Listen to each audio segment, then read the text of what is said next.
Central యూనివర్సిటీలో అవధానం చేసే కేంద్రీయ విశ్వవిద్యాలయంలో. అక్కడ అప్రస్తుతంలో సరదాగా ఎంఏ పిహెచ్డి కుర్రాడు ప్రశ్న అడిగాడు, పెళ్లి కూతురు చేతిలో కొబ్బరి బొండం ఎందుకు పెడతారంటే మామిడి పండు ఏదో అరటి పండు పెట్టచ్చు కదా, మోయడం కూడా కష్టం కదా. కొబ్బరి బొండం పెడతారు. కొబ్బరి బొండం పిల్లని ఈ చేతులు తీసుకెళ్ళి పెళ్లి కొడుకు చేతిలో పెట్టిస్తారు. కన్యాదానంలో చాలా ముఖ్యం. కొబ్బరి బొండం ఎందుకు పెడతారన్నాడు. అంటే ఆ పెళ్లి కూతురు అంటుందయ్యా, నేను సన్నగా స్లిమ్గా ఉన్నానని చేసుకుంటున్నామేమో, ముందు ముందు నా సైజు ఇది దృష్టిలో పెట్టుకో. అది భరించగలిగితే చేసుకో, లేకపోతే వెళ్ళిపో, మంచిది. నేను ఎప్పుడు ఇలాగే ఉంటాను అనుకోకే, సన్నగాను.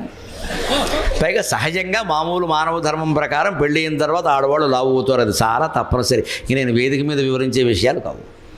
వివాహం అయిన తర్వాత ఖచ్చితంగా ఆడవాళ్ళు లావు ఎక్కుతారు. మగాడు శ్రద్ధపడి పోవాలి. అంతేగాని ఇది ఎక్కి అనకూడదు. నెత్తిమి ఎక్కలేదు, లావు ఎక్కారు అంతేగా సంతోషించు. లావు ఎక్కితే పర్వాలేదు, నెత్తిమి ఎక్కితే కష్టం. కానీ అంతేగాని ఇక దానికి ఊరికే ఇక బ్యూటీ క్లినిక్ అని అదేని జిమ్ము జమ్ము వద్దు. ఇంకా అది సహజమైన లక్షణం. అది కొన్నాళ్ళకి మళ్ళీ తగ్గుతారు. తర్వాత కొత్తలో అలా ఎక్కుతారు. అది వేరే ప్రక్రియ. అది దాని గురించి అంత కంగారు అక్కల. అవి సహజం. అందుకని సరదాగా చెప్పాలంటే ఇంతే.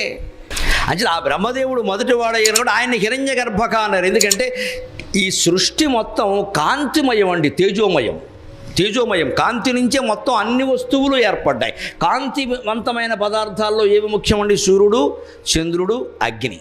ఈ మూడే. పగలు మనకు సూర్యకాంతి, రాత్రి చంద్రకాంతి లేదా దీపం. అగ్ని అంటే దీపమే, దీపం అగ్నే కదా.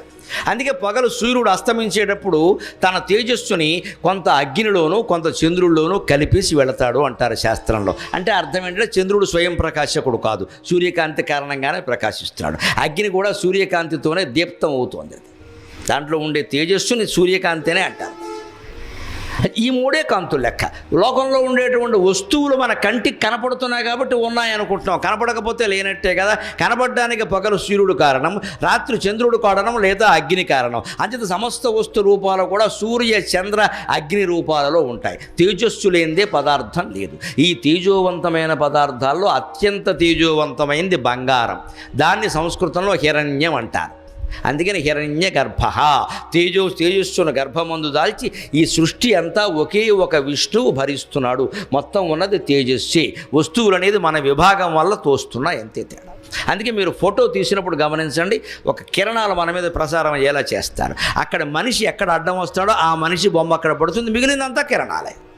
ఆ మనిషి అడ్డం రాకపోతే అక్కడ కూడా ఉండేది కిరణాలే. అప్పుడు కూడా కిరణాలు ఏం జరిగాయి? మనలోకి వెళ్ళే, శరీరంలోకి వెళ్ళే కిరణాలు. అందుకే ఫోటో ఎక్కువ సార్లు తీయించుకోకూడదు. ఎక్స్రే అసలే తీయించుకోకూడదు. ఇటీవల డాక్టర్లు కూడా చెప్పారు, ఓహో ప్రతిదీ స్కానింగ్ అని వెళ్ళిపోకండి, బతుకంతా స్కానింగ్ అయిపోతున్నారు. స్కానింగ్లు ఎక్కువ చేయించుకోకూడదు. అవన్నీ లోపల కడుపులో కిరణాలు పెడతాయమ్మా, లేజర్ కిరణాలు. అవి లోపల ఎముకల్ని తినేస్తాయి. మనకి ఇవాళ ఈ ఫోటోలు చూడడానికి అన్నీ బాగానే ఉంటాయి.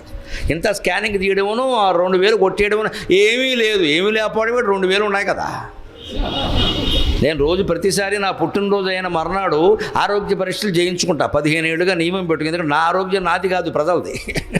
అందుకే బోళ్ళంతమంది బాధపడతారు పాపం. అందుకే నేను చేయించుకుంటా. 15 ఏళ్ళుగా పెట్టుకుని పుట్టినరోజు మొన్న వచ్చింది కదా, రేపు ఇంటికి వెళ్ళగానే ఖచ్చితంగా ఆరోగ్య పరీక్షలు చేయించుకుంటా. మాకు అక్కడ హైదరాబాద్లో ఓ డాక్టర్ గారు ఉన్నాడు, ఆయన దగ్గరికి పెడతా. ఆయన పాపం వరుసగా నాకు చేస్తున్నాడు. మొన్న 2 ఏళ్ల క్రితం ఓ మాట అన్నాడు, పరీక్షలు ఏవో చేసిన తర్వాత 4000 కట్టండి అన్నాడు. కట్టేశాను, అయిపోయాక ఆయన అన్నాడు, ఏమిటోనండి 4 ఏళ్ళుగా చేస్తున్నాం, ఏమీ దొరకలేదు అన్నాడు. 4000 దొరికాయి కదా అన్నాను. ఏమి దొరకపోవడం ఏంటి? 4000 దొరికాయి. కిందసారి 3000 దొరికాయి. మొత్తం మీద 10,000 దొరికాయి. నాకేం దొరకరాను. డాక్టర్ గారు చాలా ఆనందించి, మీరు ఎలా చెలోక్తులు వేస్తారు, నాకు ఎంత ఇష్టమో అని పిలిచి 20% తగ్గించమన్నాడు. జోకు పనిచేసింది. 20% తగ్గించారు. అది ఏం దొరకపోవడం అంటే దొరుకుతున్నాయి కదా, డాక్టర్లకు దొరుకుతున్నాయి. స్కానింగ్ వల్ల ఏమీ లేదని చెబుతున్నాడు, మన దగ్గర 2000 కొట్టేశాడు. ఏమీ లేని దానికి 2000 ఎందుకు? ఈ స్కానింగ్లు, ఎక్స్రేలు, చివరికి ఫోటోలు కూడా. ఇవాళ సెల్ఫీల పేరు మీద, రకరకాల పేర్ల మీద ఫోటోలు దిగుతున్నారే. ప్రతి ఫోటో నీలో ఉండే కొంత శక్తిని హరిస్తుందమ్మా. ఎన్ని ఫోటోలు దిగుతావో దిగి ఆలోచించుకోండి. ఫోటోలు ఎక్కువ దిగడం అంటే మన ఆయుర్దాయాన్ని మనం క్షీణింపజేసుకోవడమే. ప్రతిదీ కిరణాలు లోపలికి వెళ్ళాయి. సరిగ్గా కాంతి స్వరూపం మనది. ఆ కాంతి మన మీద పడింది. మన చర్మం మొత్తం ఎలా ఉందో అలా కణాలు వచ్చేసి అంటే ఆ కిరణాలు లోపలికి వెళ్ళాయి. లోపల నుంచి దాటుకుని బయటికి వెళ్ళాయి. లోపల నుంచి దాటుకునే బయటికి వెళ్ళి కాంతి ప్రయాణం చేస్తుందండి. మనిషి శరీరం నుంచి కూడా ఎక్స్రే ఎలా వచ్చింది?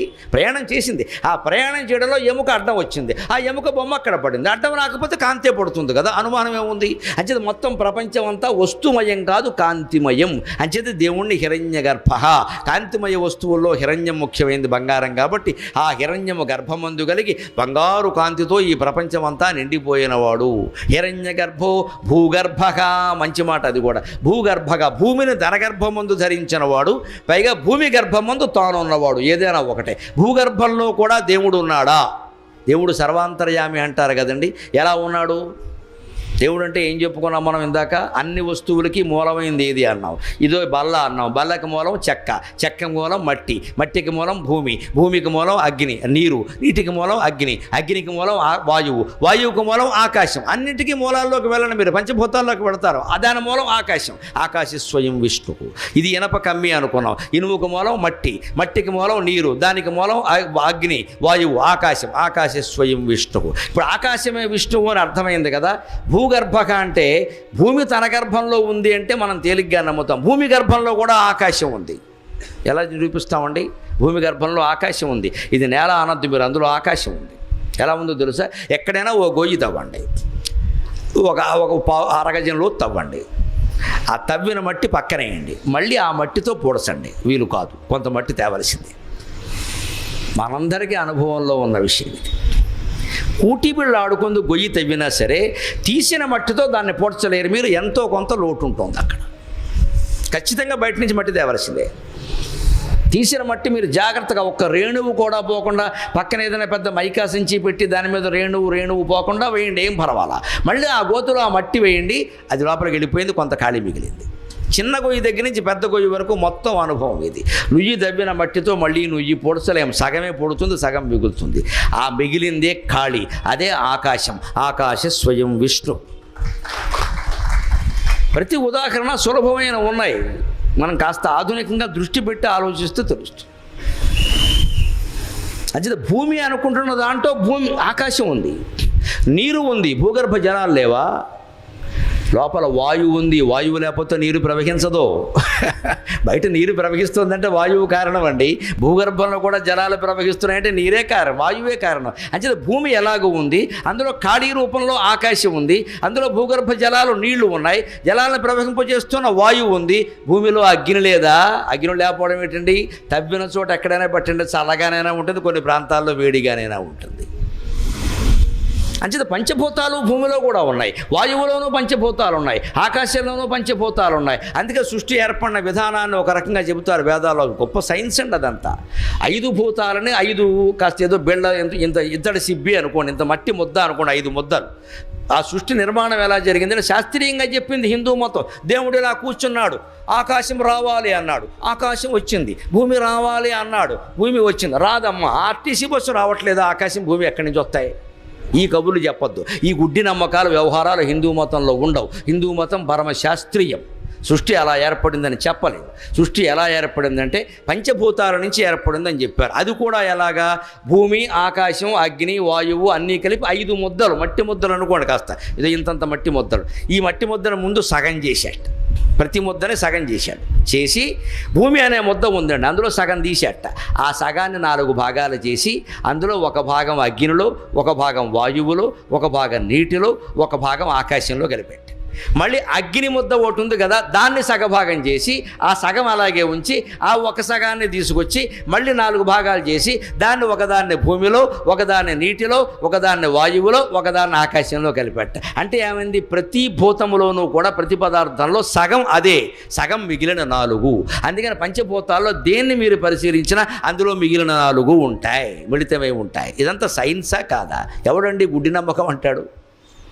వేదం చదవరు, ఉపనిషత్తులు చదవరు, శాస్త్రాలు చదవరు. ఎవడో చెప్పే మాటలు ఏదో నమ్మేసి దేవుడు పుట్టిస్తాడంటే దేవుడు నేను పుట్టించాను ఎక్కడా చెప్పలా. ఇలా ఏర్పడింది అని చాతుర్వర్ణ్యం మయా సృష్టం తస్య కర్తారమపి మాం విద్యకర్తారం అవ్యయం. స్పష్టంగా చెప్పాడు. అన్నీ చేసింది నేనే అని అంటున్నారయ్యా, అన్నీ చేసింది నిజంగా నేనే, కానీ ఒక్క మాట చెబుతున్న రహస్యం నేనేం చేయలేదన్నాడు. తస్య కర్తారమపి మాం విద్యకర్తారం అవ్యయం. వాటికి చేసింది నేనే అయినా నేను చేయలేదు. చేసింది నేనే అంటావు, చేయలేదంటావు అంటే నేను చేశానని మీరు అనుకుంటున్నారు కాబట్టి నేను చేశానంటున్నా, కానీ నిజానికి వాటికి మీద కర్తృత్వ భావన నాకు లేదు. జీవితంలో మనకు ఉండాల్సింది అదే. యజ్ఞమో యాగమో వినాయక నవరాత్రులు లేకపోతే ఈ ప్రవచనమో ఏదో చేశాం అంతే. ఇక తర్వాత వచ్చేవరన్నా అద్భుతంగా చెప్పారంటే సంతోషం అండి, ధన్యవాదాలు అంతే. అవునా అండి? ఇంతకుముందు వచ్చిన వాళ్ళు ఇలా చెప్పారండి, నేను కెలకడం ఇక్కడ పనిగట్టుకొని. ఇంతకు తర్వాత ఎవరో వస్తారు కదండి, ఆయన ఎలా చెప్తా మీకు చెప్పరండి, అనుమానం లేదు. ఈవేళ నేను ఒక్కడిని వచ్చేసింది, ఇంక నీ విష్ణు సహస్రం దేనికి పని లేక ఈ చంపేస్తున్నాడు పట్టుకొని లోపలికి వెడితే అంటాడు. వీడు తక్కువడు కాదు, మనం ఎదురుగా ఉన్నప్పుడు అంటాడు, బయటికి వెళ్ళి ఏమంటాడు, అబ్బో చాలా అహంకారం ఉండు బాబు, ఇంకేం తప్ప ఎవడో చెప్పలేట, ఇంకెందుకండి, ఇది నాకు తోచిన మాటలు నేను చెబుతున్నానమ్మా, మీకు నచ్చితే మంచిదే, ఇంకొకరు ఎంతకంటే బాగా చెప్పొచ్చు, నేను చెప్పిన దాంట్లో పొరపాటు ఉండొచ్చు, వారు సరి చేయొచ్చు, ఎవరు చెప్తారండి దాన్ని? ఒకడే విజ్ఞానవంతుడు ఆ ప్రపంచంలో. అన్ని భూతాలలోనూ అన్నీ కలిపి ఉన్నట్టు అన్నీ ఉంటాయి. అందుకని హిరణ్య గర్భగా భూగర్భ. ఇంకొక మాట చెప్పుకుని మనం సెలవు తీసుకుందాం. భూమి గర్భంలో ఆకాశం ఉందని మనం తెలుసుకున్నాం, భూమి కూడా ఆయన గర్భంలో ఉంది. ఈ భూమండలం మొత్తం భగవంతుడి గర్భంలో ఉంది. దానికి ఉదాహరణ మళ్ళీ భీష్ముడి యొక్క స్థానంలోనే దొరుకుతుంది. కుప్పించి ఎగసిన కుండలంబుల కంతి గగన భాగం బెల్ల కప్పికొనగా ఉరికిన నోర్వక ఉదరంబులోనున్న జగముల వ్రేగున జగతి కదల అన్నాడు ఆ పద్యంలో. శ్రీకృష్ణుడు భీష్ముడి మీద కోపంతో చక్రం తీసుకుని కిందికి దూకెట్ట. అప్పుడు ఏం జరిగిందిట? ఉరికిన నోర్వక ఉదరంబులోనున్న జగముల వ్రేగున జగతి కదల. ఆయన కిందకి దూకేసరికి భీష్ముడు ఏమంటున్నాడు అంటే, అయ్య బాబాయ్ 14 లోకాలు కడుపులో పెట్టుకున్నవాడు కిందకి దూకేశాడు, కొంపలు అంటుకోవా, అంత బరువైన వాడు 14 లోకాలు భరిస్తున్నవాడు కిందకి దూకితే ఈ భూమండలం తట్టుకోగలదా? అదండి ఉరికిన నోర్వక ఉదరంబులోనున్న జగముల వ్రేగున జగతి కదల. ఆయన కడుపులో ఉన్న లోకాల బరువుకి ఈ లోకం తల్లడిల్లిపోదా అన్నాడు. ఇక్కడ మనం కాస్త చర్చించుకుందాం, తెలుస్తుంది. కడుపులో ఎన్ని లోకాలు ఉంటాయండి? దేవుడి లోకాల్లో పురాణాల లెక్క ప్రకారం 14. 15వ లోకం ఎక్కడా లేదు. కింద 7, పైన 7. అతల వితల సుతల తలాతల రసాతల మహీతల మహాతల పాతాళ, ఇవి 7. పైవి ఏమిటండి? భూలోకంతో కలిపి భూలోక, భువర్లోక, సువర్లోక, మహాలోక, జనోలోక, తపోలోక, సత్యలోక, పైవి 7 కలిపి 14. ఇదంతా కలిపి బ్రహ్మాండం. 14 మించిన లోకాలు ఎక్కడా లేవు కదా. శ్రీకృష్ణుడు కడుపులో ఉన్న లోకాలకి బయట ఉన్న లోకం కదిలిపోతుంది అంటే బయట 13 ఉండి బయట ఒకటి ఉందా? లోపల 13 ఉండి +1, లేకపోతే లోపలే 14 ఉంటే మరి బయట ఉన్న లోకం ఏది కృంగిపోవడానికి? ఏదో ఒకటి నిజం కావాలి కదా. అది తర్కం అంటే. కవిత్వం చదువు ఊరుకోకూడదు, ఆ తర్కంలో పెడితే భూగర్భ అనే మాట అర్థమవుతుంది. 14 లోకాలు ఆయన గర్భంలో ఉన్నాయంటే మరి బయట ఏదో ఉందంటున్నావు. అది జగముల వ్రేగున జగతి కదలడానికి బయటే ఉంది, అన్నీ ఆయన లోపలే ఉన్నాయి కదా. లేదండి 13 ఆయన లోపల ఉన్నాయి, ఒక భూమండలం ఒకటి బయట ఉంది అని అంటే అయితే ఆయన పరిపూర్ణుడు కాదండి. లోకాలన్నీ కడుపులో ఉన్నాయంటే అలాగా ఒక లోకం ఆయనకి బయట ఉందిగా. అంచేత శ్రీకృష్ణుడు అని మనకు కనపడుతున్న రూపం ఉంది, అక్కడ భీష్ముడికి కనపడినా ఎవరికి కనపడినా అది ఆ యుగ ధర్మం ప్రకారం అవతరించిన వ్యక్తి అంతే. ఆయన ఒక్కడే దేవుడు కాదు, అన్ని రూపాలు దేవుడి రూపాలు. ఆ మాటకు వస్తే భీష్ముడు, ఆ రథము, ఆ కోపము అవన్నీ కూడా దైవ రూపాలు. 14 ఆయన కడుపులోనే ఉన్నాయి, బయట ఉంది అని మనకు కనపడుతోంది. ఇది మిథ్య, జగన్ మిథ్య అంటే అర్థం అది మనకు కనపడుతోంది, అంతేగాని ఇది నిజంగా లేదు. కళలో కూడా మనకి బోళ్ళు కనపడితే లేవు. అలాగే ఓ కళలో మనమంతా మునిగి ఉన్నాం, ఇది లేనట్టు లెక్క. శాస్త్రజ్ఞుల పరిశోధనలు కూడా ఆ విషయాలే రుజువు చేస్తున్నాయి. అనంత కోటి నక్షత్రాలు బ్రహ్మాండాలు కనిపెడుతున్నారంటే నాసా కేంద్రం వాళ్ళు. వాటికి ఏమిటో నెంబర్లు వేసుకుంటూ పోతున్నారు. ఈ మధ్య కొత్తగా కనిపెట్టింది ఏమిటో తెలుసా? పాలపుంత అని ఒకటి కనపడుతోంది, మిల్కీ వే. అందులో బ్లాక్ హోల్స్ ఉన్నాయి, నల్లటి రంధ్రాలు, కృష్ణ బిలాలని. అందులోంచి ఏమిటో ఇలా ఇలా ఇలా ఇలా నక్షత్రాలు వచ్చేస్తున్న నక్షత్రాలు ఇలా బయటికి చేరుతున్నాయి, కానీ అందులోకి వెళ్ళిన నక్షత్రం ఏది మళ్ళీ కనపట్లేదు అన్నారు. వీళ్ళు పాలపుంత అని ఈ పెద్ద మనుషులు పేర్కొంటున్న దాన్నే పాల సముద్రం అన్నారు మన పురాణాలు. అది విష్ణు స్థానం.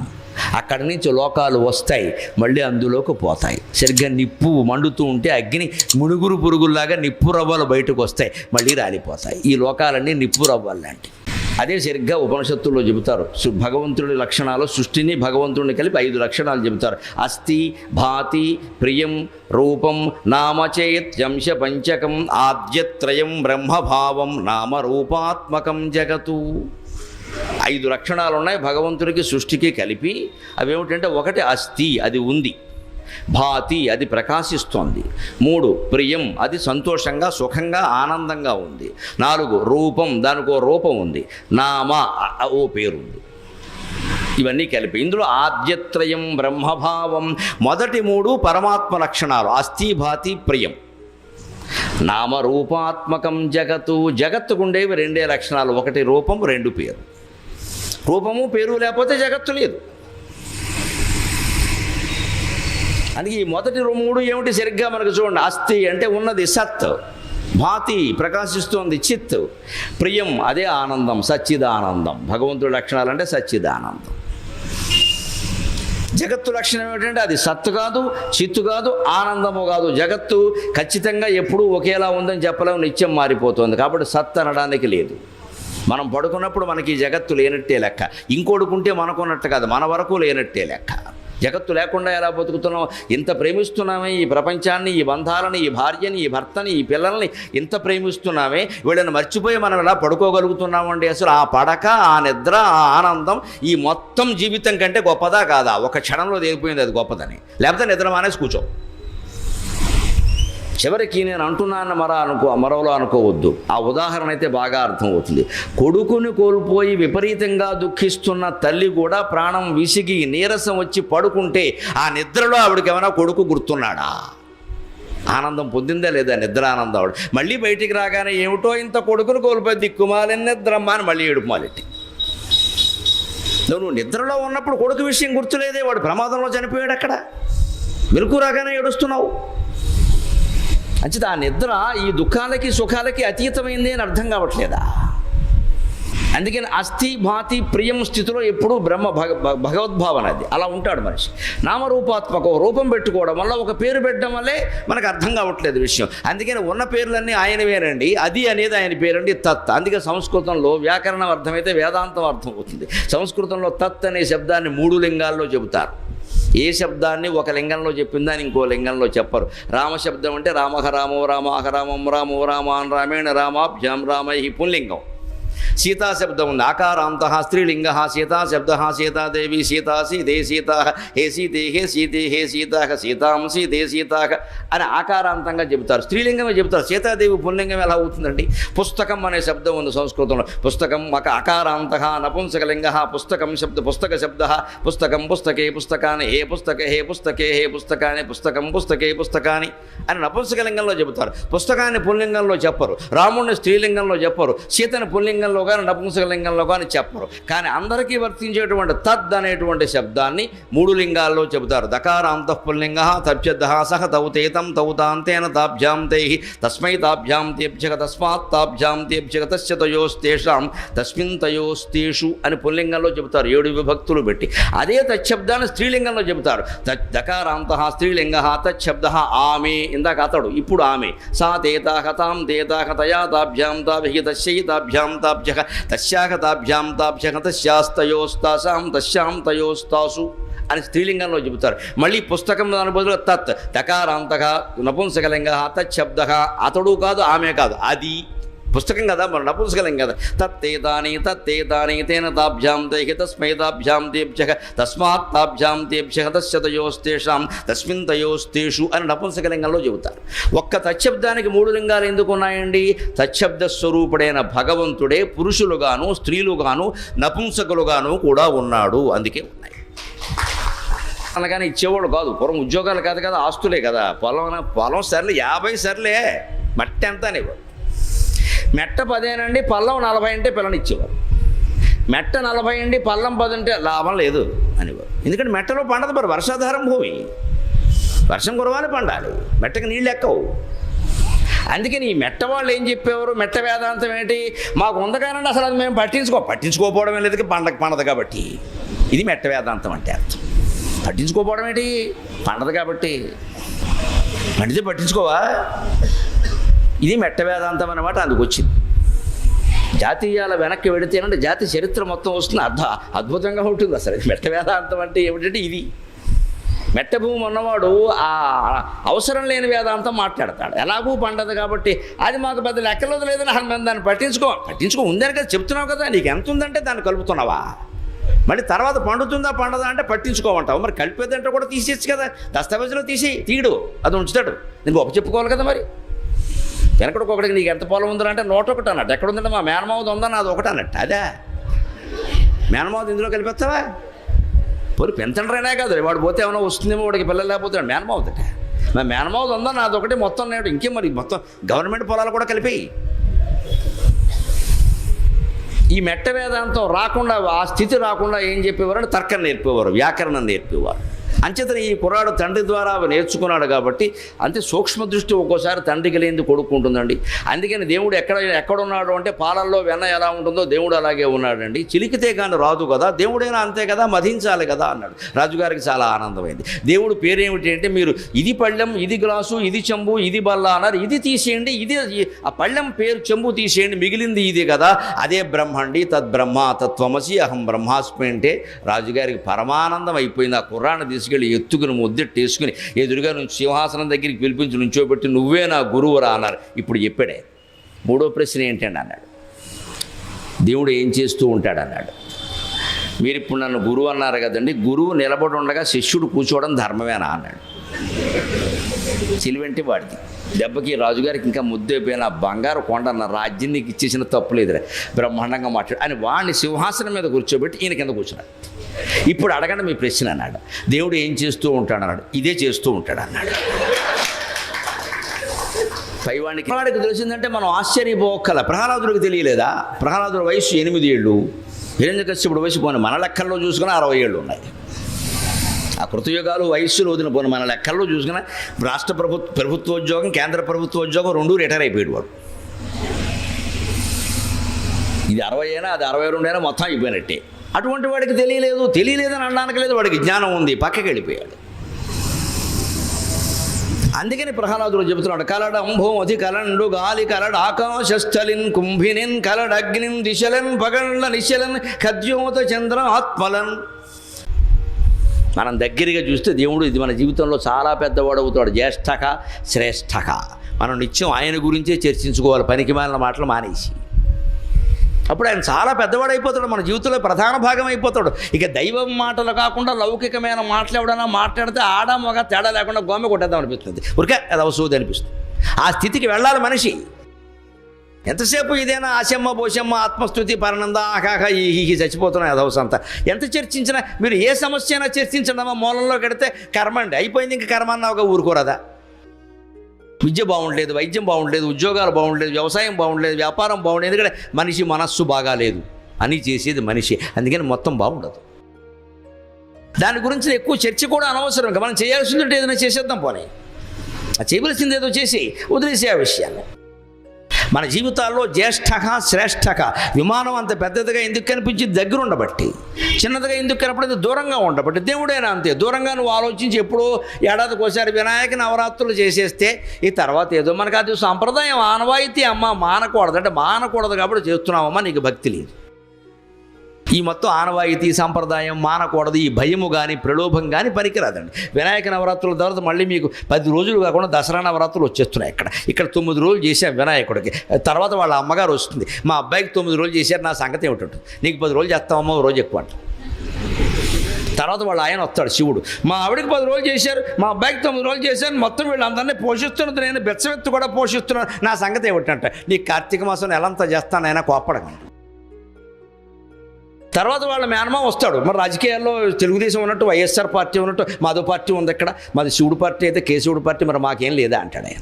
అప్పుడు మార్గశిర మాసం అంతా నెలంతా ధనుర్మాసం ఆయనకే చేస్తాము మనం. చూడండి, ఈ 4 వరుసగా వస్తున్నాయి. భాద్రపద మాసంలో గణపతి ఆరాధన, ఆశ్వీజ మాసంలో అమ్మవారి ఆరాధన, కార్తీక మాసంలో శివుడి ఆరాధన, మార్గశిర మాసంలో విష్ణు ఆరాధన. మొత్తం 4 నెలలు ఆరాధన మయం చేస్తున్నామండి. హిందూ ధర్మంలో ఈ 4 చాలా విశిష్టమైన మాసం. ఈ వైవిధ్యం ఎందుకు అంటే, ఈ నవరాత్రులు కాగానే ఏదో నిమజ్జనం ఏదో అయిపోగానే ఇక మళ్ళీ ఏడాది వరకు ఏం పండగ లేదనుకోండి. ఇతర మతాల వాళ్ళకంటే మనం అదృష్టవంతులం. వాళ్ళకి ఎంత గొప్ప చెప్పుకున్నా 2 3 ఉంటాయి, ఎంతకు పెద్ద లేవు. మనకు అలా కాదు, నెలకో 2 పండుగలు ఉంటాయి. పైగా సెలవులు కూడా ఎక్కువ మిగిలి వదిలేండి. మనకి సెలవులు ఎక్కువ, బడికైనా సెలవు ఇస్తారు. ఎందుకు ఈ పండగలు మనకి ఎక్కువ ఉంటాయంటే మనిషిని దైవ చింతన నుంచి దూరం చేయకుండా ఉండడం కోసం. ఇది అయిందమ్మా. దీపావళి నాడు ఏం చేస్తారు? గోంగూర కాళ్ళు ఉంటాయి, గోకాళ్ళు ఉంటాయి కదా, దిబ్బే దీపావళి అమావాస్య మళ్ళీ వచ్చే నాగుల చవితి. ఆ నాగుల చవితి 4 రోజులు వచ్చేసింది. మళ్ళీ అది అవగానే ఇంకోటి అంటే మొత్తం మీద ఏదో ఒక పండగ రూపంలో, పబ్బం రూపంలో ఏదో ఒక పిండి, చిన్నపిల్లలకి పిండి వంటలు అనండి, పెద్దవాళ్ళకి గీతాలు అనండి, మనబోటిగాళ్ళకి ప్రవచనాలు అనండి, ఏదో ఒక రకంగా దైవ ధ్యానంలో గడిపితే మనం దేవుడికి దగ్గర కావండి. జ్యేష్ఠ శ్రేష్ఠ ప్రజాపతికి అంటే ప్రజాపతి అంటే సంతానానికి పతి, ప్రజాపతి అంటే తండ్రి అని అర్థం. ప్రజలందరికీ నాయకుడు కాదు. ప్రజాశబ్దానికి ప్రాచీన కాలంలో వేదంలో కానీ, శాస్త్రంలో కానీ, పురాణంలో కానీ, కావ్యంలో కానీ సంతానం అనే అర్థం. కౌశల్య సుప్రజ రామ అంటే కౌశల్య యొక్క ఉత్తమ సంతానం. పబ్లిక్ అనే అర్థం లేదు, తర్వాత వచ్చింది. ఇప్పుడు ఏదో ప్రజా వైద్యశాల, ప్రజా నాయకుడు, అది అంత ప్రజాకవి అంటే అర్థాలు వేరు. అందుకని ప్రజాపతికి అంటే సంతానానికి పతి అంటే తండ్రి. బ్రహ్మదేవుడు దక్ష ప్రజాపతి, కశ్యప ప్రజాపతి, కర్దమ ప్రజాపతి లాంటి ప్రజాపతుల్ని 10 మందిని పుట్టించాడు. మొట్టమొదటి సంతానం కలగాలంటే ఏం చేయాలి? వాళ్ళందరికీ ఆయన ఒకటే చెప్పాడు, అబ్బాయి మీకు వేరే పని ఏమీ లేదు, మీ మొత్తం పోషణ అంతా నేను చూసుకుంటా, పెళ్లి చేసుకోవడం సంతానాన్ని కానండి. మనం ఆ మొట్టమొదటి పుట్టేసి ఉంటే ఎంత బాగుండేదో, అదే బిజినెస్లో ఉండేవాళ్ళం, వేరే పనే లేదు ఇంకా. అందుకే మొత్తం సృష్టిలో ఉండే సమస్త సంతానాన్ని దక్ష ప్రజాపతి, కశ్యప ప్రజాపతి, కర్దమ ప్రజాపతి కన్నారు. కశ్యప ప్రజాపతికి అందుకే భార్యలు ఎక్కువ. ఒక ఋషికి అంతమంది భార్యలు ఏమిటండి? సంతానం కోసం. దక్ష ప్రజాపతికి 57 నక్షత్రాలు ఆయనకి భార్యలే అన్నారు. 27 కాదు, ఇంకా అసలు 54 ఉన్నాయి మొత్తం, రెట్టింపు 54 ఆయనకి నలుగురు ఆయనకి భార్యలే అన్నారు. అందులో 27 నక్షత్రాలు. ఈ కథల వెనకాల ఉండేటువంటి తత్వాన్ని మనం గమనిస్తే ప్రజాపతి తత్వం అర్థమవుతుంది. మొత్తం మూలానికి ఉండేది విష్ణువే. ఆయన నాభికమలం నుంచే బ్రహ్మ, ఆ బ్రహ్మ నుంచే ప్రజాపతులు, ఆ ప్రజాపతుల నుంచే మొత్తం సృష్టి అంతా. అంచేత ప్రజాపతికి మూలం ఎవరు? ఆయనే. ఈశాన ప్రాణద ప్రాణో జ్యేష్ఠ శ్రేష్ఠ ప్రజాపతికి హిరణ్యగర్భో భూగర్భో మాధవో మధుసూదనక. ఆ మొట్టమొదట పుట్టినటువంటి ప్రజాపతులకి తండ్రి ఉన్నాడే బ్రహ్మ, ఆయన్ని హిరణ్యగర్భ అంటారు. అందుకే వేదాత్మనాయ విద్మహే హిరణ్యగర్భాయ ధీమహి తన్నో బ్రహ్మ ప్రచోదయాతు అని బ్రాహ్మణులు గుళ్ళో మంత్రపుష్పంలో చదువుతారు. బ్రహ్మదేవుడికి నమస్కారం చేస్తూ వేదాత్మనాయ విద్మహే, వేదములకి మూలమైన మనస్సు కలిగిన బ్రహ్మదేవుడిని తెలుసుకోవాలంటే హిరణ్యగర్భాయ ధీమహి, హిరణ్యగర్భుడైన ఆ బ్రహ్మదేవుణ్ణే నేను ధ్యానం చేస్తున్నా. ఎందువల్ల? తన్నో బ్రహ్మ ప్రచోదయాత్, తత్ నక బ్రహ్మ ప్రచోదయాత్. ఆ ప్రక్రియకి బ్రహ్మదేవుడు మమ్మల్ని ప్రేరేపించునుగాక, దాని అర్థం అది. ఇలాగ మొత్తం రుద్రుడికి చెబుతారు, సూర్యుడికి చెబుతారు. ఆదిత్యాయ విద్మహే మహద్యుతకరాయ ధీమహి తన్నో భాస్కర ప్రచోదయాత్, వజ్రనఖాయ విద్మహే తీక్ష్ణదముష్ట్రాయ ధీమహి తన్నో నారసింహ ప్రచోదయాత్, నారాయణాయ విద్మహే వాసుదేవాయ ధీమహి తన్నో విష్ణు ప్రచోదయాత్, విష్ణుపత్ని చ ధీమహి లక్ష్మీదేవి తన్నో లక్ష్మీ ప్రచోదయాత్ అని ఆయా దేవతల మంత్రాల్లో ఎందుకు చెబుతారు అంటే, ఆ దేవతను మనం ధ్యానం చేయాలి అంటే ఆ దేవతే మనని ప్రేరేపించాలి, లేకుండా చెయ్యలేము. మనకు మామూలుగా కూడా అంటారు, కాశీ వెళ్ళాలంటే శివుడు అనుకోవాలి, అమ్మామానం అనుకుంటే వెళ్ళలేము అంటారు. చూడండి, శివుడు ఆజ్ఞ లేనిదే ఎవడో కాశీలో ప్రవేశించలేడు, ప్రవేశించిన వాడు కూడా వెనక్కి వచ్చేస్తాడంటే శివుడు ఆజ్ఞ అంటే అర్థం ఏమిటమ్మా? శివుడు ఒకడికి ఆజ్ఞాపించి ఇంకోటికి ఎందుకు ఆజ్ఞాపించడు? పూర్వం కాశీ ఎప్పుడు వెళ్ళేవారంటే హనీమూన్కి, మినీమూన్కి 20 ఏళ్ల వాళ్ళు, 60, 30 ఏళ్ల వాళ్ళు యాత్రల కోసం కాశీలు ఎప్పుడు వెళ్ళేవారు కాదు. 60 ఏళ్ళు దాటాక ఇంకా ఇంటికి వచ్చే ఉద్దేశం లేకుండా మూట కట్టుకుని కాశీ వెళ్ళేవారు. దాని ఉద్దేశం అది. అందుకే కాశీయాత్ర అంటారు. ఎప్పటికీ పెళ్ళిళ్ళలో చేయిస్తారు, మీరు గమనించండి. స్నాతకం అయ్యాక చేయిస్తారు. బ్రాహ్మణుల ఇళ్లలో అయితే తప్పనిసరి, మిగిలిన ఇళ్లలో కూడా ఉంటుంది కాశీయాత్ర. అందులో వాడికి జోలి పెడతారు, ఓ గొడుగు పెడతారు, పాంకోళ్ళు పెడతారు. అప్పుడు బావమరుది వచ్చి గడ్డం కింద బెల్లమ్మ కట్టి మొత్తం ముంచేసాడు వీడిని. లేకపోతే కాశీకి పోయేవాడు సుఖంగా.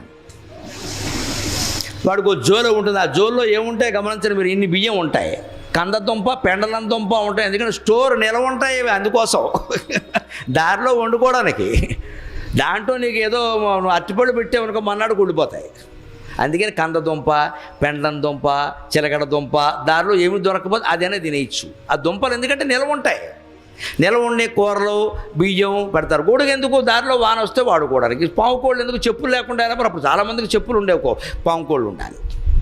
ఈ స్థితిలో వటుడైన వాడు వేదాధ్యయనం చేసి ఉపనిషత్తులు కూడా చదివి పరమభక్తి జ్ఞాన వైరాగ్యాలతో నాకు సంసారం వద్దు, నేను హాయిగా కాశీ వెళ్ళి తపస్సు చేసుకుంటాను వెడుతుంటే దారిలో ఎక్కడో ఆగుతాడు ఓ చోట. మరి ఆగానగా ఓసారి వెళ్ళాడుగా. ఆ కాశీ వెళ్ళడానికి ఆ రోజుల్లో 6 నెలల్లో ఏడాదో పట్టేది. అందుకే కాశీ మజిలీ కథలు పుట్టాయి. రాజమండ్రికి చెందిన మధిర సుబ్బన్న దీక్షితులు గారు మహానుభావుడు. నిజంగా ఏ విదేశీ నవలలు కథలు దాని ముందు సరిపోవండి. అక్కడ ఈ హారీ పాట్రిక్ ఏదో చెబుతారు చూడండి, అటువంటి కథలు ఏవి పనికిరామండి అసలు. ఇంకా కాశీ మజిలీ కథలని 300 కథలు రాస్తాడు మహానుభావుడని. 10 సంపుటాల పుస్తకాలు ఇంతంతలా ఉంటాయి. అవి ఎందుకు వచ్చాయంటే కాశీయాత్ర బయలుదేరాక దారిలో ఎక్కడో ఓ చోట ఆగుతారు. ఈ కథ తెలిసిన వాడు ఒక కథ చెబుతాడు. కాస్త కథ చెప్తే వాళ్ళ కాలక్షేపం అవుతుంది, మనసులో శరీరంలో శ్రమ తగ్గుతుంది. అలా మొత్తం అన్ని కథలు చెప్పి ఎప్పటికో కాశీ పెడతారు. అంటే కాశీ మజిలీ. ఇవాళ కాశీ ఏముంది, ఇక్కడ ఫ్లైట్ ఎక్కుతున్నావు, అక్కడ దిగుతున్నావు, అంటారు. సాయంత్రం మళ్ళీ వచ్చేస్తున్నావు. ఇది కాశీయాత్ర కాదు, ఇది ఊరికే విమానయాత్ర, సరదా యాత్ర. నిజమైన కాశీయాత్ర ప్రయోజనం కలగాలంటే సుదీర్ఘ ప్రయాణం చేయాల్సిందే, 60 ఏళ్ళు దాటాల్సిందే, మళ్ళీ వచ్చే ఊహ పెట్టుకోకూడదు. అంతే. అలా అయితేనే వెళ్ళాలి. నేను కాశీకి వెళ్ళి వచ్చాకేమో మనవరాలకి పెళ్ళి అయింది. మనవరాలు పెళ్లి మీద దృష్టి ఉన్నంతకాలం నువ్వు కాశీ వెళ్ళినావు ఒకటే, కాకినాడ బస్ స్టాండ్లో ఉన్నావు ఒకటే. ముందు ఆ దృష్టి మానుకోవాలి. కాశీ వెళ్ళినా కూడా ఇదే గోల. నీ మనవరాల పెళ్ళికి కాశీకి సంబంధం ఏంటమ్మా? మనం కోరుకునేది ఎంతసేపు అది రావాలి తప్ప అందులో ఏం చెప్పాడో మనకు అనవసరం. అంచేత కాశీయాత్ర అంటే అన్నీ వదిలేయడం.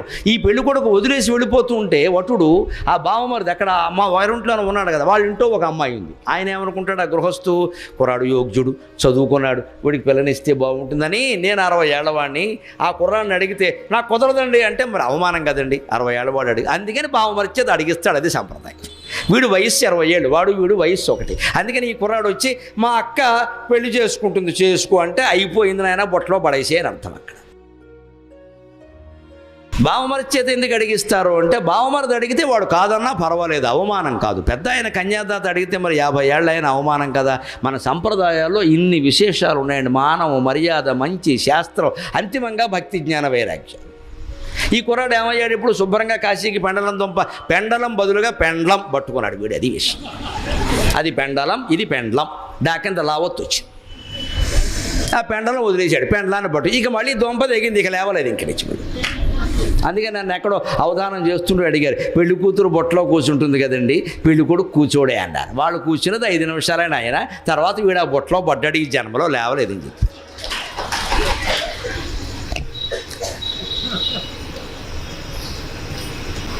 సమాసాలు చూడండి, ఇదివరకు సమాసాలు ఎలా ఉన్నాయో నన్ను చెప్పుకున్నాం మనం, అయోమయంగా ఉన్నాయి. ఇటువంటి చిత్రమైన సమాసాలు ఎవరు వాడలేదు, పోతన గారు తప్ప. అది కూడా హిరణ్యకశిపుడు కోసం వాడాడు. అయోమయంలో భయంలో ఉన్నవాడు అలాగే మాట్లాడతాడు. వాడు ఏం మాట్లాడుతున్నాడో వాడికి తెలియదు, అందుకే మాట్లాడాడు.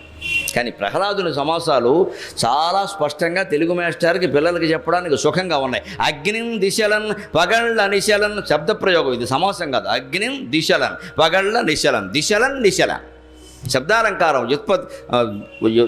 శబ్దాలంకారం వాడాడు అక్కడ. వృత్యనుప్రాస అలంకారం అంటారు దీన్ని. 2 వర్ణాలు మళ్ళీ సమానమైన గ్యాప్, సమానమైన విరామంతో ఒకే వర్ణం మళ్ళీ వస్తే దాన్ని వృత్యనుప్రాస అంటారు. అదే సమానమైన ఖాళీతో 2 అక్షరాలు వస్తే దాన్ని శాఖానుప్రాస అంటారు. 3 కానీ అంతకంటే ఎక్కువగాను వస్తే యమకానుప్రాస అంటారు. అవి వాడిన కొద్దీ ఆ కవిత్వానికి అందం పెరుగుతుంది, చదవాలనిపిస్తుంది బాగా.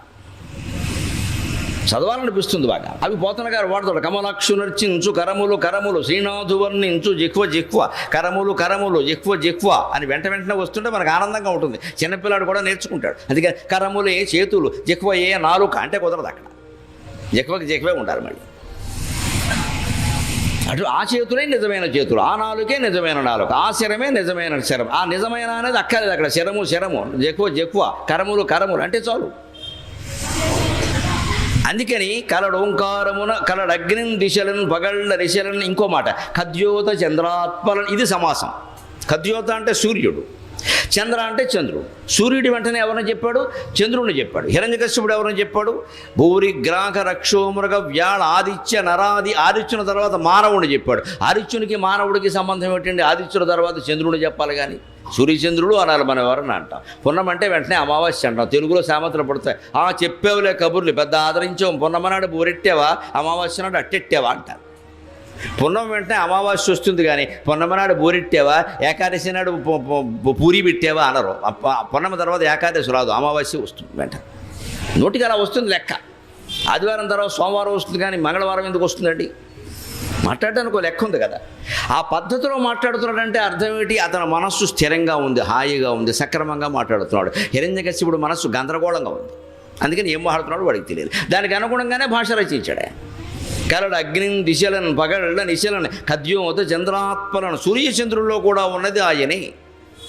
ఉపనిషత్తుల్లో చెప్పినటువంటి విషయాన్ని పోతన గారు పద్యంలో అందించాడు. మనకి నతత్ర సూర్యోభాతి నచంద్రతారకా నేమా విద్యుతోభాంతి కుతో యమగ్ని తస్య భాష సర్వమిదం విభాతి అని వేదంలో ఏ మాట ఉందో దాన్ని తెలుగు పద్యంలో చెప్పాడు. అందుకే భాగవత పద్యాలు అంటే ఒక్కొక్కటి ఒక్కొక్క వేదంతో సమానం. అందుకే భాగవత పారాయణకి సైతం అంత ప్రాధాన్యం వచ్చింది మిగిలిన వాటికంటే. ఊరికి అది చదివితే విన్నా మంచిది అని ఎందుకంటారు అంటే వినగా వీడికి ఎప్పుడో వీడు కూడా చదువుతాడు, అర్థం తెలుసుకుంటాడు అని. అంతేగాని వినడమే మంచిది అని భాగవత సప్తాహం మీద సప్తాహం ఇక సప్తాహాలు చేయించుకుంటూ పోవడం కాదు. ఎన్ని సప్తాహాలు చేసినా నీకేమీ ఎక్కలేదు ఇక్కడ. పైగా ఈ సప్తాహం ఎక్కడ చేయడు, నైమిషారణ్యంలో చేస్తాడు మళ్ళీ పెట్టుకెళ్ళి. నీకు అర్థం కానప్పుడు నైమిషారణ్యమైనా ఒకటే, నిడదవోలు స్టేషన్ అయినా ఒకటే. అర్థమైనా కూడా నైమిషారణ్యమైనా ఒకటే, నిడదవోలు స్టేషన్ అయినా ఒకటే. అర్థమైనా ఒకటే, కాకపోయినా ఒకటే. నిడదవోలు చేసుకోవచ్చుగా, మన పక్కన ఉంది నైమిషారణ్యం ఎందుకు పనిలేక ఇది ఫ్యాషన్ మొదలెట్టారు ఈ మధ్యన. మమ్మల్ని కూడా చంపుతున్నారు అక్కడికి రమ్మని. అక్కడ గాలి ఆడదు, ఒక్క పోసేస్తుంది, చచ్చాం. ఓసారి వెళ్ళి నేను 10 రోజులు ఉంటాను, 3 రోజులు వచ్చాను. పైగా చమత్కారంగా చెప్పి కూడా వచ్చాను. ఇక్కడ నిజంగా గాలి ఆడట్లేదు. ఇక్కడ ప్రతి చెట్టు ఒక మహర్షి అన్నారు. నిజమేనండి, వాళ్ళంతా తపస్సులో ఉన్నారు, అందుకే గాలి ఆడట్లేదని చెప్పాను. మహర్షులు అంటే తపస్సు కదా, తపస్సు చేస్తుంటే మరి కదలడం, మరి అందుకని చెట్టు కూడా కదలడం లేదు. ఊరికి గొప్పలు చెప్పుకోవడం కాదమ్మా. ప్రదేశం పవిత్రం అంటారు. నాకు ఎంతకే అర్థం కాదు. అన్ని ప్రదేశాలు పవిత్రం, మనిషి మనస్సే అపవిత్రమా అండి? మన మనస్సు పవిత్రం కాదా? మన శరీరం పవిత్రం కాదా? మన ఇల్లు పవిత్రం కాదా? మనం అంతా దుర్మార్గులమా? మన మీద మనకి ఆత్మవిశ్వాసం లేక మాట్లాడే మాటలు. ఏ ప్రదేశం వల్ల నువ్వు పవిత్రుడు కావు. నీ మనస్సు అనే ప్రదేశంలో విష్ణుస్మరణ చేస్తేనే నువ్వు పవిత్రుడు అవుతావు. అదే పవిత్రం లెక్క. భూతాత్మా పరమాత్మా చ ముక్తానాం పరమాగతి అవ్యయ పురుష సాక్షి క్షేత్రజ్ఞో అక్షరయేవ చ. ఇందులోనే చెప్పిన మాట విష్ణు సహస్రంలో. భూతాత్మా పరమాత్మా చ ముక్తానాం పరమాగతి. భూత ఆత్మ అంటే పవిత్రమైన మనస్సు కలిగిన వాడు. మన మనస్సును ఎందుకు మంచి ఆలోచనతో ఉంచుకోలేకపోతున్నాం మనం? కాశీ గడితే పవిత్రం, శ్రీశైలం పెడితే పవిత్రం, నైమిషారణ్యం పెడితే పవిత్రం. నీ ఇంట్లో కూర్చున్న పవిత్రమేనమ్మా, నీ మనస్సును పవిత్రం చేసుకో. అంటే మనకి కుళ్ళు బుద్ధిని మానుకోవడం ఇష్టం లేదు, ఈ రాగద్వేషాలు మానుకోవడం ఇష్టం లేదు, ఈ గొడవలు మానుకోవడం ఇష్టం లేదు. ఇవన్నీ ఇలా ఉండగానే మన ఎవడైనా అమాంతంగా తీసుకెళ్ళి వీల్ చైర్లో అక్కడ బారేసి పవిత్రం చేసేయాలి. అజ్ఞానం. ఇది జరిగే పని కాదు. అందుకే మనం ఎన్ని మహిమలు ప్రకటించుకున్నా ఇవన్నీ నీరు గారిపోతున్నాయి. మీరు గమనించుకోండి. కాశీ వెళ్ళిన వాళ్ళ బుద్ధులు మారలేదు, నైమిషారణ్యం బుద్ధులు మారలేదు. బుద్ధి ఎలా ఉంది, ఇదివరకు ఎలా ఉందో అలాగే ఉంది. ఇప్పుడు ఇంకాస్త గొప్పలు చెబుతున్నాడు అంతే. ఎందుకంటే అక్కడికి తిరుపతి వెళ్ళి కూడా వీడు లడ్డూలు బ్లాక్లో కొంటాడు. బుద్ధి మారలేదంటే అర్థం అది. కొంటాడు, నాకు కావాల్సిన లడ్డూలు నాకు రావాల్సిందే. ఇక అంత పట్టుబట్టి దేవుడి ప్రసాదాన్ని బ్లాక్లో కొన్నాక నువ్వు తిరుపతి ఎందుకైతే తెమ్మపరం వెళ్ళి కూర్చోరాదా అంతలో ఖర్జూరం కొనుక్కుని. ఈ బుద్ధి మార్చుకోవాలి ముందు. ప్రహ్లాదుడు ఆ బుద్ధి మీద పెట్టాడు దృష్టి, ప్రదేశాల మీద పెట్టలేదు. హిరణ్యకశిపుడు ప్రదేశాల మీద పెట్టాడు. అంచేది అన్ని ప్రదేశాల కంటే పవిత్రమైనది మనిషి మనస్సే. సమస్తమైన తీర్థాల్లో మానస తీర్థం గొప్పది అని శంకరాచార్య చెప్పారు. కాశీఖండంలో అగస్త్యుడు చెబుతాడు, మనస్సును మించిన తీర్థమే లేదు. తీర్థములు మానసములు ముక్తిప్రదములు తరుణు ఇవి మేలు బాహ్య తీర్థముల కంటే. తీర్థములు మానసములు ముక్తిప్రదములు తరుణు ఇవి మేలు బాహ్య తీర్థముల కంటే. మనుజుడిది ఎరింగియుతాను మధురవాణి బాహ్య తీర్థం ముగల్వ నిష్ఫలముగాదే అని కాశీఖండంలో చెబుతాడు, అగస్త్యుడు చెబుతాడు. మనిషికి మనస్సును మించి ముక్తినిచ్చేది లేదు. ఎందుకంటే మనస్సే బంధానికి కారణం. మనస్సే బంధానికి కారణం కాబట్టి మనస్సే ముక్తినిస్తుంది. కారణం ఒకటైతే కార్యం వేరే ఎలా ఉంటుందండి? మనస్సు వల్లనే మనకి బంధం వచ్చింది కాబట్టి మనస్సు వల్లనే ముక్తి వస్తుంది.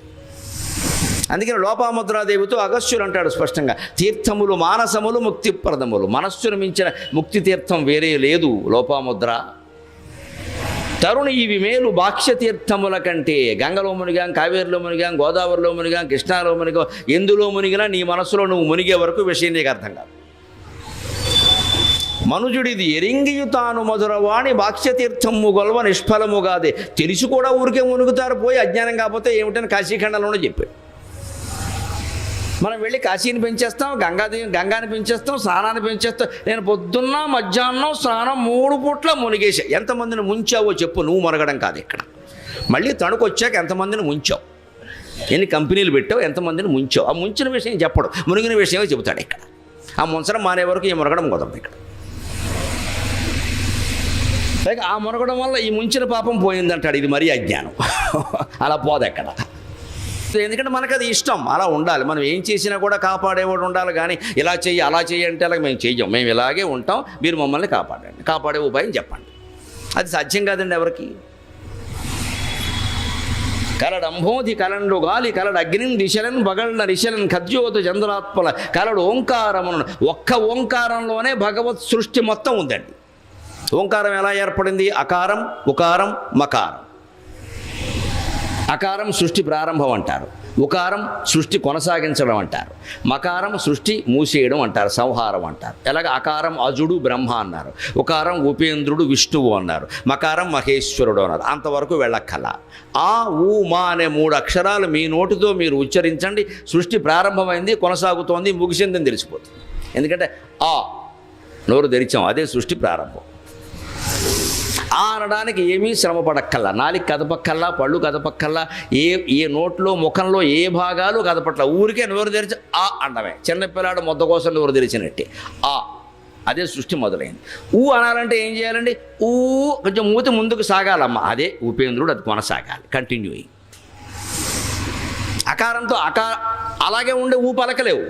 ఆ అలా పలకచ్చు, కానీ ఊ అనాలంటే మొదలు ఊ అనాలి, కొంచెం ముందుకు సాగింది, అదే కంటిన్యూషన్. మూసేసావు, అయిపోయింది. ఇది ఓంకారం. ఆ ప్లస్ ఊ కలిపితే ఓ, ఓకి మకారం కలిపితే ఓం. ఒక్క ఓం అనే అక్షరంలో సృష్టి ప్రారంభం, సృష్టి కొనసాగడం, సృష్టి మూసేయడం మొత్తం చెప్పినటువంటి ఓంకారానికంటే భగవత్ స్వరూపమైన అక్షరం ఉంటుందా? అంటే ఇంకేదో నమశివాయ, నమో నారాయణ నీ ఇష్టం చేసుకోలేదమ్మా అని ఒక్క ఓంకారం చాలు.